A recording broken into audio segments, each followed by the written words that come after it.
그것이 정부가 거기에 대해서 대책이 없는 게 아니잖아요. 맞습니다. 그렇죠? 네. 예, 그래서 충분히 그 농민들의 애로사항 또 영역별로 그런 것을 이제 다양한 이제 보완 정책과 미세 이런 추가 대책을 갖고 있음에도 불구하고 그거를 다 무시하고 특정 단체, 예, 그것도 농어민 단체들이 굉장히 다양하잖아요. 맞습니다. 근데 그 중에서도 아주 이 민노총 내에 뭐 전농회라는 특정 단체 목소리만을 거의 그것이 교과서이고 답이냥 거의 그런 내용 주장을 그대로 반영해서 올린 법안만 통과시켰다는 거죠.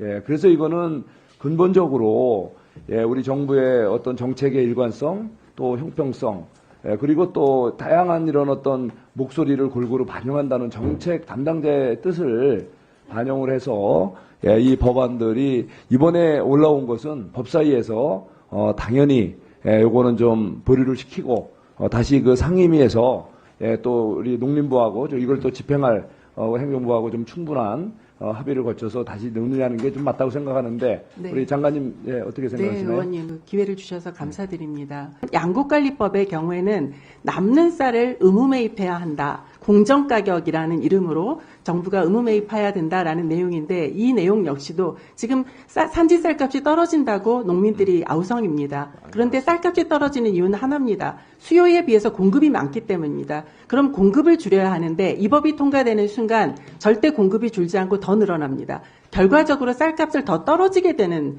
그런 결과를 초래합니다. 그러니까 이것에 대해서 어떻게 주무부처에서 가만히 있을 수가 있겠습니다. 그리고 저희들이 이 구조적으로 공급 과잉을 막기 위해서 내년도에 그 근본적인 구조 대책도 마련하고 있고 여러 조치를 취하고 있는 중입니다. 그래서 이런 것들이 좀 형해화되지 않도록 의원님들께서 각별히 살펴주십사라는 소망을 말씀드립니다. 네. 또 재대책법의 경우도 줄여주세요. 네 말씀 네. 더 드리면 안 될까요? 네. 시간 많이 드렸고요. 됐습니다. 저도 질의를 좀 하겠습니다. 네, 장관님, 예, 논산 출신이세요? 네 맞습니다. 거기 쌀 많이 나죠? 네 그렇습니다. 논산 평야도 있고. 네, 정액과를 나오셨죠? 네 그렇습니다. 네. 그러니까 아실 것 같아서 물어봅니다. 네, 자, 우리나라 국방비 예산이 어느 정도 되죠? 정확히 잘 모르겠습니다. 정확히는 네. 모르겠습니다. 네.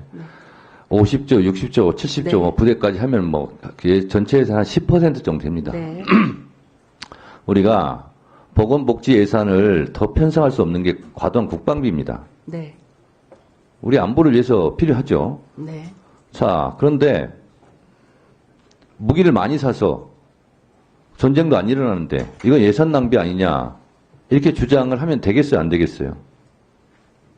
그거는 좀 식량도 네, 안 봅니다. 네 맞습니다. 남을 식량 수도 있고 안보. 부족할 네. 수도 있고요. 네, 무기 못지않게 중요한 게 네. 이 식량 안보예요. 네, 네, 그러면 그런 부분에 대해서는 우리가 무기도 많이 구입하고 전쟁이 일어나지 않지만 훈련도 하고 이렇게 하는 걸 낭비라고 얘기하지 않습니다. 네, 그냥 민중적 용어로 하면 돈 씀씀이가 지금 장관님처럼 그렇게 얘기하면 안 돼요. 식량 안보라는 생각을 한번 해보십시오. 그리고 굳이 농자는 천하지 대본이라는 말을 하지 않아도 이 부분에 대해서는 국가가 할 일이 뭡니까? 안보를 위해서는 대비해야 될 것도 있고 그리고 시장에서 해소하지 못하는 것을 국가 예산을 투입해서 안정화시킬 수도 있고 하자는 차원이에요. 자, 그런데 냉정하게 생각해 보세요. 장관님께서 입고 있는 그 옷 있잖아요. 20년 전에 얼마였을 것 같아요? 그리고 20년 후에 지금 얼마일 것 같아요? 엄청나게 올랐죠? 쌀값은 몇십 년째 그대로예요. 옷 만드는 사람은 옷값이 올라가지고 나름대로 다시 재투자할 수도 있고 공장도 지을 수도 있고 옷감을 새로 살 수도 있고 원단을 새로 살 수 있고 더 초고급으로 옷을 만들 수도 있어요.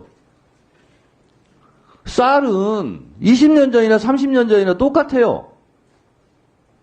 왜 농민들만 이렇게 희생해야 됩니까? 그런 차원에서 한번 사고의 전환을 한번 해보시기 바랍니다. 그리고 이 쌀값 안정화를 위한 양곡관리법은 윤석열 정권 들어서 한 번이라도 찬성해 본 적 있습니까? 한 번이라도 애정을 갖고 농민들의 눈물을 한번 닦아드릴 생각 해본 적 있어요? 송민영 장관 이전이나 이후나 저는 똑같을 것 같아요. 그리고 여당 의원이 장관 입맛에 맞는 질의를 할 수 있죠. 너무 그렇게 티내면서 반색할 필요 없어요. 장관은 어느 정당이나 어느 정권에 복무하는 것보다는 국민에게 복무하는 것이 더 올바르고 넓은 태도라고 생각하고, 그리고 해당 부처 장관이라면 농민들의 아픔을 기재부 장관에게 설득할 수 있는 그런 좀 따뜻한 마음이 필요하지 않을까요? 답을 좀 그런 드려도 생각을 될까요? 해서 네. 오늘 드리는 말씀은 동호 반복이고 윤석열 정권 들어서 많이 들어왔던 얘기예요. 근데 나아진 게 하나도 없어요.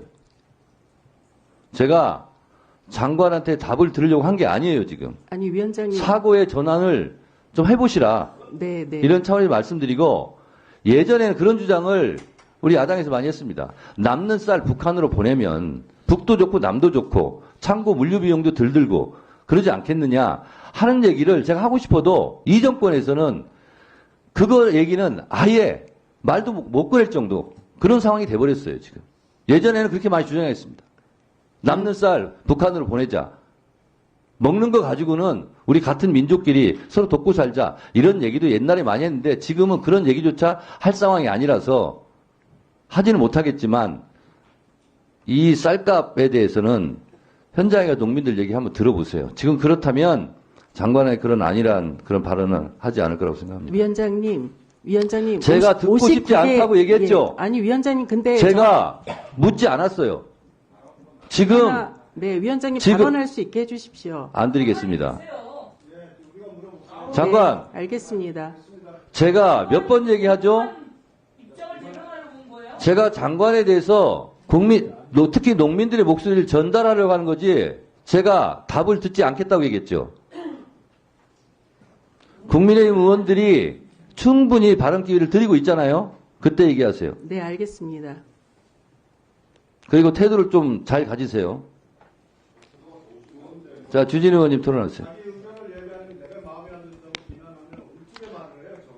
발언권을 안 드린다고 하는데 계속 말을 하려고 하기 때문에 제가 얘기를 하는 겁니다.